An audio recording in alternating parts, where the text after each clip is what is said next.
अस्सलाम वालेकुम स्टूडेंट्स। तो इस वीडियो में हम डिस्कस करेंगे आपके पास जो प्रमोशन पॉलिसी है उसके मुतल्लिक आपके पास बहुत सारे इश्यूज़ आ रहे हैं स्टूडेंट्स को।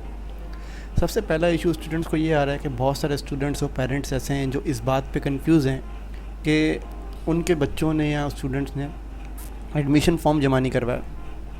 अब क्योंकि अब किस वजह से नहीं कराया, आपको पता है कोरोना वायरस के हालात चल रहे थे और ये लॉकडाउन का इशू था, तो इस वजह से क्या हुआ था, बहुत सारे बच्चों ने एडमिशन फॉर्म जमा नहीं कराया। तो उनका फिर क्या होगा और वो पेपर देंगे नहीं देंगे, उनको प्रमोट किया जाएगा नहीं किया जाएगा, तो ये एक बहुत बड़ा इशू है।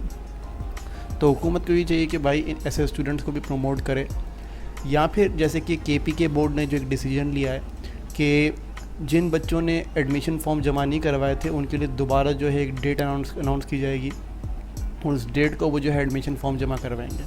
तो इस तरीके से दीगर जितने भी बोर्ड हैं उनको भी ये डिसीजन लेना चाहिए कि सिंध बोर्ड हो गया और जितने भी दीगर बोर्ड्स हो गए उनको भी ये चाहिए कि भाई एक अलग से डेट अनाउंस करे, उस डेट पे जो है वो तमाम जो दीगर बच्चे हैं जिन्होंने एडमिशन फॉर्म जमा नहीं करवाए वो जमा करा सकें। इसके बाद हम बात करते हैं कि 9th और 10th के पेपर की।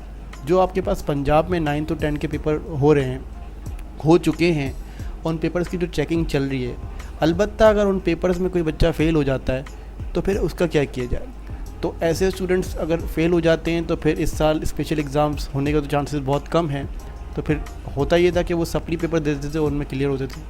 तो अब ऐसे बच्चों के लिए क्या किया जाए, तो इन बच्चों के लिए हम ये कर सकते हैं कि भाई आप इन बच्चों को या तो 40-60% पॉलिसी के तहत आप प्रमोट कर दें, या फिर इन बच्चों को आप जो है स्पेशल एग्ज़ाम्स देने का मौका दें। अगर आप इन बच्चों को जो 1-2 सब्जेक्ट्स में फ़ेल हो रहे हैं 9th और 10th के पेपर की चेकिंग में, अगर आप इनको प्रमोट कर देते हैं 40-60% की पॉलिसी के तहत, तो वो बहुत ही अच्छा होगा। अलबत्ता अगर आप इनको स्पेशल एग्ज़ाम से भी अपेयर होने देते हैं तो इनका साल वेस्ट होने से बच जाएगा। इसके बाद जो हमारे पास बहुत सारे स्टूडेंट्स और पेरेंट्स का एक और इशू आ रहा है कि वो तमाम स्टूडेंट्स जो कंबाइन और एडिशनल सब्जेक्ट्स दे रहे थे उनका क्या होगा। तो हुकूमत से और हमारे पास दीगर जितनी भी बोर्ड्स हैं उनसे भी ये दरख्वास्त है कि कंबाइन और एडिशनल सब्जेक्ट्स वाले जो स्टूडेंट्स हैं उनको भी किसी ना किसी प्रमोशन पॉलिसी के तहत प्रमोट कर दिया जाए, ताकि उनका भी साल वेस्ट होने से बच जाए और वो भी दीगर अपनी तमाम यूनिवर्सिटीज़ में एडमिशन ले सकें। तो अगर आप स्पेशल एग्ज़ाम्स करवाते हैं तो स्पेशल एग्ज़ाम्स के लिए आप प्रॉपर SOPs आपको सेट करने पड़ेंगे और पहले से आपको डेट बता देनी पड़ेगी, क्योंकि अब ये हालात वो जिस तरीके से हैं कि कहीं पॉसिबिलिटी नज़र नहीं आती। तो इस तरीके से जो कंबाइन और एडिशनल सब्जेक्ट्स वाले स्टूडेंट्स हैं या फिर इसके अलावा जो इम्प्रूवर्स हैं उनके लिए भी कुछ इस तरीके से लाएअमल तय किया जाए ताकि उनको यूनिवर्सिटीज़ में एडमिशन लेने में आसानी हो। और अगर आप 1 साल बच्चों को प्रमोट कर देते हैं तो प्रमोशन से कोई एक बड़ा जो है वो काम नहीं हो जाएगा।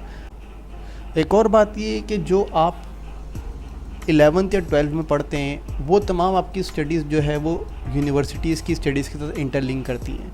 अलबत्ता आपको वहाँ मसला ज़रूर पेश आएगा जब आप यूनिवर्सिटी में पढ़ रहे होंगे तमाम टॉपिक्स, तो उन टॉपिक्स को ऑब्वियसली अगर आपने 11th और 12th में पढ़ा हुआ होगा, यानी अपने FSC में पढ़ा हुआ होगा, तो आपकी नॉलेज थोड़ी ज़्यादा होगी, मतलब आपको वो चीज़ें अच्छी तरीके से समझ आएगी।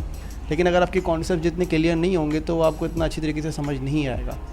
तो मेरी तो ये दरख्वास्त है कि भाई स्टूडेंट्स को प्रमोट कर दिया जाए। वो तमाम स्टूडेंट जिन्होंने एडमिशन फॉर्म जमा नहीं कराया उनके लिए तमाम बोर्ड्स जो हैं इंक्लूडिंग सिंध बोर्ड वो एक नोटिफिकेशन जारी करें जिसमें वो बच्चे एडमिशन फॉर्म्स जमा करा सकें।